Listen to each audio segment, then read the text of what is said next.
So first I want to introduce myself. I'm Officer John Furman. I'm the Public Information Officer with the Bloomington Police Department. To catch people up on kind of this case, the Bloomington Police has been the lead, in the investigation behind Jelani Day's disappearance.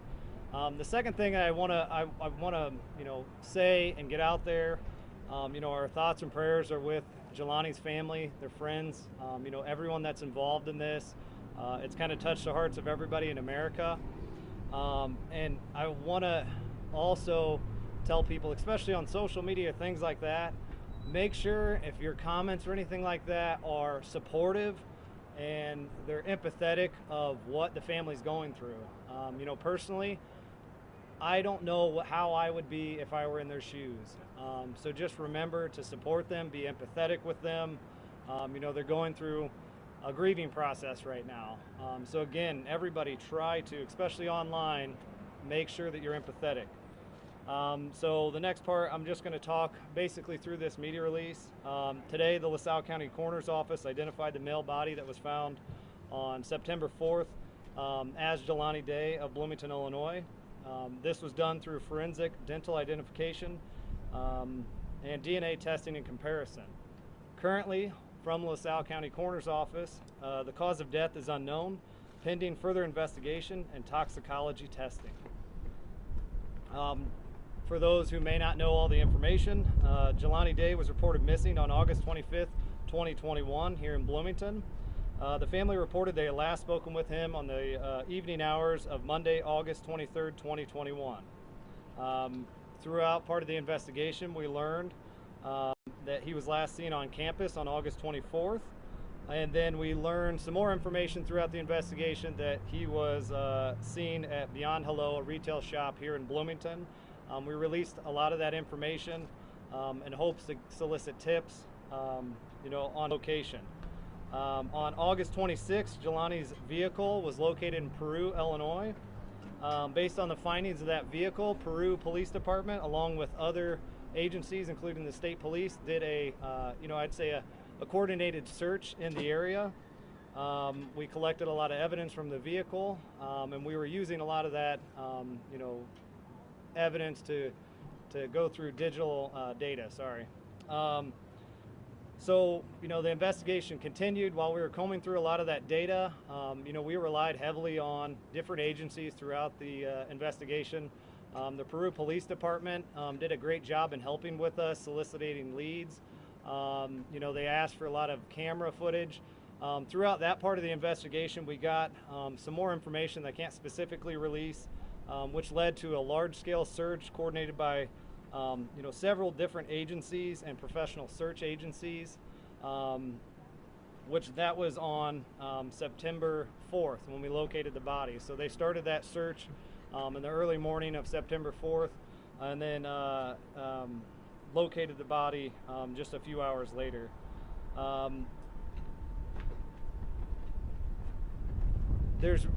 It's just a difficult case really to talk about. We're still doing our investigation.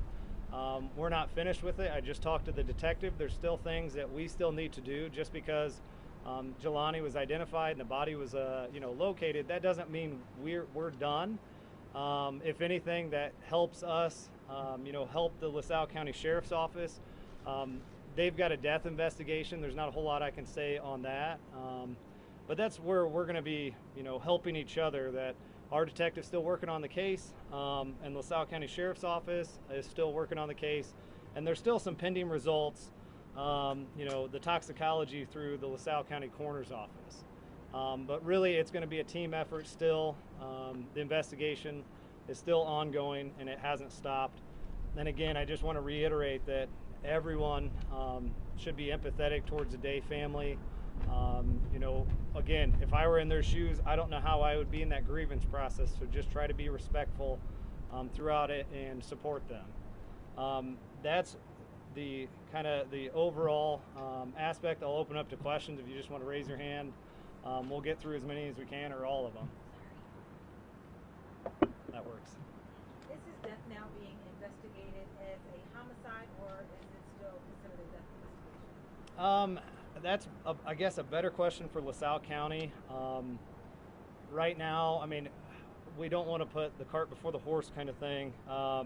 It's still an investigation. Throughout the investigation, it could turn into that. It could already be that. Just right now, I guess the best answer is that it's still an investigation. It's a death investigation. No matter what it is, those are always handled, at the highest level. So it could turn into that. It could not. Again, the LaSalle County Sheriff's Office will have a better answer for you, especially down the road. Those will be answers that, or questions that can be answered a little bit, maybe a week, maybe a month, who knows. But that's something that can be answered better down the road. Yeah. What can you tell us about the process that it took and why there was nearly 3 weeks? Clearly there's some issues going on with identification. What can you tell us about that process and why it took that amount of time from finding the body to finally identifying? And that's a good question too, because I think everybody that was following the case was patient. We were patient. I think maybe a week or two ago, I think people lost patience. It's one of those things that sometimes it's out of your control, especially as a police department. The coroner's office sent off the testing. I can't really get into a lot of why the identification wasn't made or things like that, and I really don't, out of respect for the family, don't want to get into any details. But DNA testing was sent off. I know there were some issues with that, and I can just tell you basically today that that's the dental confirmation was an important aspect that was helpful in identifying. Yeah. Strong question. Was the FBI called in to assist? And also, several Black Lives Matter activists have gone missing or been found dead. We know that Jelani was active in a BLM protest last summer. Do you think that could have been a factor? I'll answer both of them. Sorry it takes me a minute to get both questions. The FBI, we had contacts with them for, I actually checked, I think September 3rd, somewhere around there. We've been in contact with a lot of different agencies. Luckily, our agency, even though we're a medium size, we have a lot of specialized units, which is we've got a cybercrime unit that are specifically trained to comb through, electronic data. Every investigation in 2021 is ultra reliant on video cameras and electronic data. And the old way used to be eyewitnesses, but having those special resources in-house has been very beneficial. To the second question about him being active in BLM, that's the first I'm hearing about it, and that wouldn't have changed anything how our department would have handled it. Detective Jones has been a case manager. Basically that means he's the know-all. He's got to know every single information. There has been points during the investigation when he was overwhelmed, and what we did is the sergeants, lieutenants, and our criminal investigation division helped him out, assigned other detectives. We had our crime scene unit helping. We had about half of our detectives helping throughout portions of the case where it's something that's time sensitive, or there just was too much coming in. At this point, we've combed through almost anything that's of value, and I know Detective Jones is still going through leads and tips and still getting some in, but it's kind of slowed down a little bit. So you don't think that may have played a factor on his disappearance, his involvement in the protest? Oh, sorry, I answered it totally wrong then. I have, and I guess that goes for all the questions. There's really, since it's still an active investigation, any kind of details like that we wouldn't answer. So sorry I didn't answer your question right for the first time. But really we can't, since it's an active investigation on our side and LaSalle County, that's not something that we would release anyways. Yeah. All the state partners involved, what does the FBI bring to you that you didn't have before? I can't really answer specifically, but I can tell you experience. They're specialized in a lot of different things. We're specialized in a lot of different things. They may reach out to us for some things and vice versa. It really, if it's just another, head in the room that can bounce ideas off of. There's been several meetings where, Detective Jones and we've had a big group together and just bouncing ideas, trying to get a different perspective. So no matter what, sometimes when you have too many people involved, it makes things more difficult, but sometimes it's helpful to just get a different opinion on, hey, are we down the right way? Is there anything you can do to help? Are you willing to help? Those are some questions that we usually get out pretty early, is just, hey, are you willing? What can you do? And how can you help us? There's a case in Buckeye, Arizona, with striking similarities between this case that's active right now. Another man missing, car found in a ravine in a remote-ish area. Have you guys been in contact with them at all and compared notes to these two cases? I think that's a great follow-up question. Kind of what I just said is, especially that if there is, let's say hypothetically, if there is a connection, us already establishing a connection with the FBI would be important. You know, that's of course, if you're saying it, it's an obvious thing that our detectives will look into. But that's where it would be nice, and that we have established a connection with the FBI, because there's no way possible, you know, we can have 5 or 6 detectives or a crime scene unit go out to a different area if they're connected. That's where we'd have to rely on, you know, major federal agencies, just because the distance is a problem. For us, we were fortunate that we could work face to face. I mean, we could go up to Peru, and we did interview different people, and that was a benefit for us, where we had sort of a central Illinois investigation rather than, you know, multiple states. Those get very difficult. I know that the chief, or our chief or interim chief, and the detectives, they had a meeting this morning. Of course, we don't want to do, you know, any media information or anything like that without them knowing. But yes, they spoke this morning. They were the first ones to know about the identification. It would be, you know, unethical really of us to release all this information before they were on board with any of it. Can you really quickly, because I think I missed that part, send a message to the Dade family about, you know, just condolences and prayers for them? Yeah, I mean, if anybody gets or takes anything away from this, is that put yourself in their shoes. Just imagine how you would feel, no matter if your kid's 6, 15, 25, 45. You know, no parent really should have to go through that. And we're really asking people, especially on social media, you know, family, friends see that, be empathetic and be supportive to the family.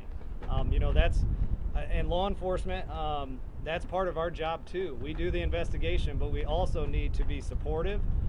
You know, we won't argue with their emotions. If they feel like we're not doing enough, that's how they feel about it.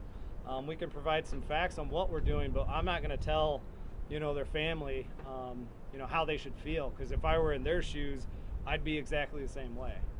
So really make sure you support and empathize with their family through this grieving process. Should students at the university be on high alert? Have you guys issued any alerts to them? Do you think that they should be wary of their surroundings at all? So specifically, we have no information, especially connected to this case, that, you know, any ISU student should be concerned. I know that the students are already on high alert.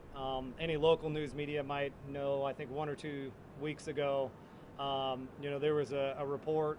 I think Normal PD and ISU PD put out some information about a possible, you know, issue. I think that was resolved, but everybody's on high alert, and really, you know, I'm not going to say that there's never anything to worry about. That'd be improper. You know, as an ISU student, I'll put a plug in for ISU's got a program that if you're, you know, walking home from class late or something like that, they've got a text and call program that they'll give you a ride. I think it's a golf cart or something like that, but they've got programs in place to make you feel safe around campus. And that's important just overall. Yeah. Now, this case has obviously gathered a lot of attention following Gabby Petito's case. Like, everyone in the country knows about it. It's gone viral, like, on TikTok and stuff. So how do you feel being a part of the case in terms of the attention it's gotten from the country and the world? For me personally, I'm just happy that it got this sort of media attention. You know, I've been doing high-risk press releases, and sometimes people pick up on it. It might be a slow news day. Sometimes people don't. You know, in Jelani's case, he was a beloved member of his community, which I also grew up around the same area. You know, he was a great, at ISU, he was a beloved student there. You know, I personally had friends asking me, hey, what can I do to help? And in this case, I mean, when you have a special person like that, it's bound to, you know, to the media news story is bound to explode. On the other side is I'm actually happy. I'm glad that it's getting media attention. It helps us with our investigation, and it also helps bring awareness to other missing people. I can tell you that a lot of people are starting to look at different missing persons around their community and here locally and asking.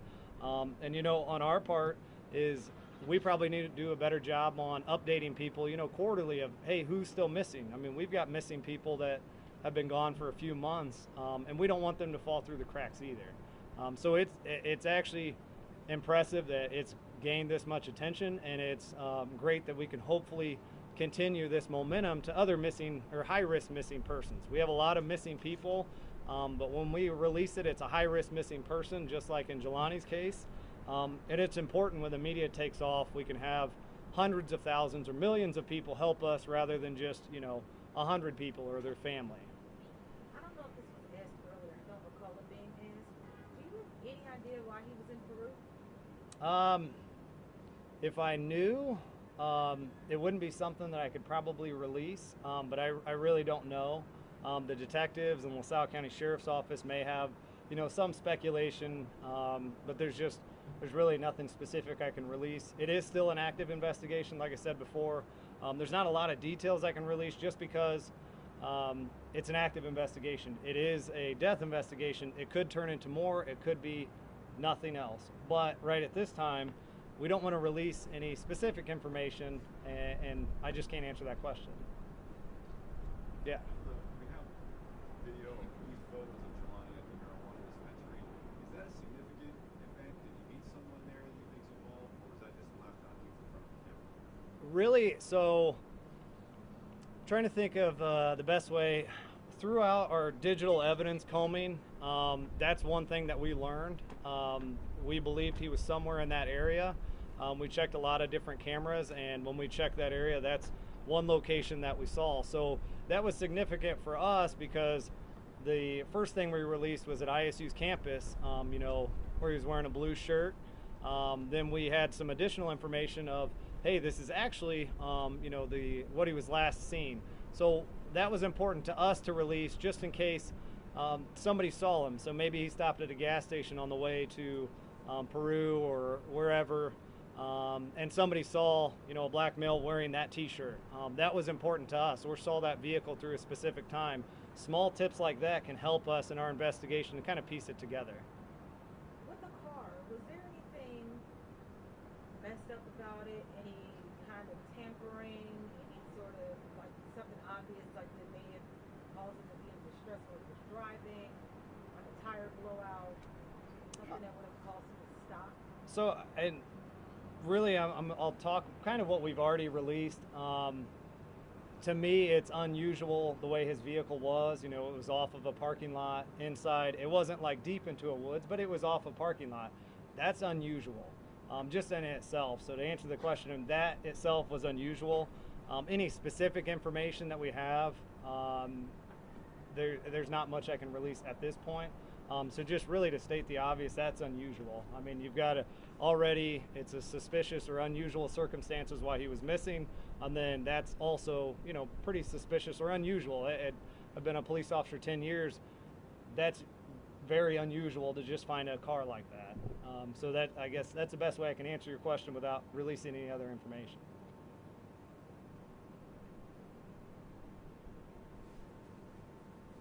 Thank All right. you for everything and for communicating with us. And I know it was a tough thing. Thank you. Yep. And I know there's some that want to get some shots afterwards. That's fine. We can do the same thing. I can stand here, whatever you guys like, but